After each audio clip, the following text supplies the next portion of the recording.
Miguel Ângelo de Lodovico Buonarroti Simone, mais conhecido como Michelangelo, nasceu na cidade de Caprese, na Itália, no dia 6 de março de 1975, uma figura importantíssima no Renascimento e no Maneirismo.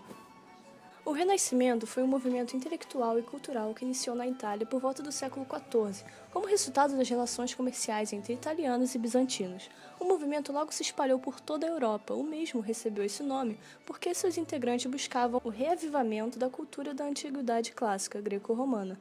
A principal característica do movimento renascentista foi a sua busca por compreender a humanidade como um todo. Essa preocupação orientou o desenvolvimento da ciência, da política, das artes e até da religião, que passaram a colocar o ser humano no centro de suas pesquisas, o antropocentrismo.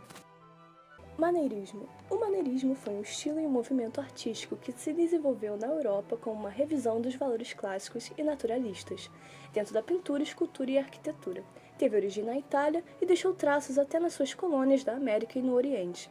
Tem um perfil um pouco difícil de definição, mas em linhas gerais caracterizou-se pela deliberada sofisticação intelectualista, pela valorização da originalidade e das interpretações individuais, pelo dinamismo e complexidade de suas formas, e também pelo artificialismo no tratamento de seus temas, a fim de conseguir maior emoção, elegância, poder e tensão. Na escultura, o maneirismo segue o caminho traçado por Michelangelo. Às formas clássicas soma-se um novo conceito intelectual da arte pela arte. A figura masculina nua é o tema principal de Michelangelo. Estudos desenvolvidos sobre cadáveres ampliaram a já genial habilidade do artista em desenhar a anatomia perfeita de seus personagens. Até os últimos detalhes do corpo eram retratados sem que perdesse a organicidade das figuras. Mesmo quando a obra ser realizada tinha um motivo pouco efeito ao nu, como a Sagrada Família, por exemplo, Michelangelo incluía a figura masculina nua.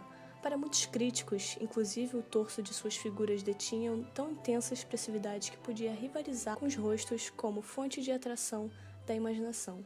Algumas outras principais obras de Michelangelo são O Julgamento Final, Marítimo de São Pedro, Retratos da Família Médici e A Madonna dos Degraus. Técnica preferida, a talha em mármore. Embora pintasse magistralmente, compusesse poemas e projetasse em arquitetura, a técnica preferida de Michelangelo era a escultura em mármore. Michelangelo chegou mesmo a declarar que a pintura era uma arte menor, utilizando os tradicionais equipamentos em talha em pedra, cinzéis e pua. Michelangelo era dono de extraordinária técnica, desde a escolha dos blocos de pedra até o esmerado polimento final. Também a plantificação da escultura deve ser precisa, pois a pedra não permite retoques. Uma vez talhada equivocadamente, não é possível realizar colagens ou remendos. Michelangelo trabalha a pedra diretamente libertando a figura de dentro da rocha, como ele mesmo dizia. Algumas de suas esculturas ele a deixou inacabadas, o objetivo expressivo havia sido alcançado sem a necessidade dos acabamentos finais. Podemos dizer também que Michelangelo foi um mestre do movimento. A representação do movimento é um traço recorrente na obra de Michelangelo. Ele queria preservar o instante. Nos seus desenhos, elaborou inúmeros esboços, e não só no papel, mas também em pedra, como já vimos anteriormente. Esse foi encontrado na parede de uma sala secreta sobre a nova sacristia da Capela Médici, na Basílica de São Lourenço, em Florença. Michelangelo procurou recriar episódios do Gênesis, a história da criação, no teto da Capela Sistina. Seu objetivo era pintar peças que parecessem como escultura. Durante 4 anos, ele e seus assistentes fizeram esboços no teto de 1000 metros quadrados. Em seguida, as cores tinham que ser aplicadas, daí o nome afresco. Sua composição grandiosa. Michelangelo pintou figuras de até 4 metros no teto da capela, de modo que as imagens são claramente visíveis mesmo à distância. Eva, que pode ser vista acima, é retratada de forma particularmente atlética. Já a imagem de inundação não agradou o mestre, para ele ficou muito pequena. A representação de Deus é surpreendentemente humana. Michelangelo o mostrou inclusive de nádegas nuas. A cúpula perfeita. O Papa Júlio II ajudou Michelangelo no seu avanço definitivo. Além da pintura da Capela Sistina, ele encomendou a Michelangelo a construção da Basílica de São Pedro. O artista buscava proporções ideais também na arquitetura. Durante os 19 anos antes de sua morte, em 18 de fevereiro de 1564, ele se ocupou da construção da cúpula.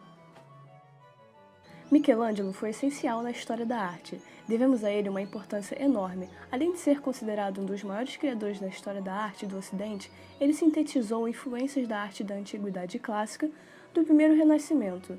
dos ideais do humanismo e do neoplatonismo. Pode-se concluir que até os dias de hoje, Michelangelo é considerado um dos mais talentosos artistas plásticos de todos os tempos, junto com os outros de sua época, como por exemplo Leonardo da Vinci, Rafael Zanzio, Donatello e Giotto de Bondone.